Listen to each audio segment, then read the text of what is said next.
നാം എപ്പോഴും നല്ലത് ചിന്തിക്കുകയും ശുഭാപ്തി വിശ്വാസത്തോടെ ജീവിക്കുകയും ചെയ്യുക. ഈ ലോകത്തെല്ലാം തികഞ്ഞവരായിട്ടാരുമില്ല. അതിന് ഒരാളാണ് ഞാനെന്ന് കരുതണം.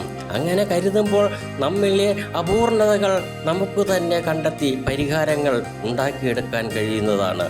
നമ്മിലെ കുറവുകളിൽ ദുഃഖിതരും പ്രശ്നക്കാരുമാകാതെ ശാന്തമായ മനസ്സോടുകൂടി നാം ആ സാഹചര്യങ്ങളെ തരണം ചെയ്യാൻ പഠിക്കുക.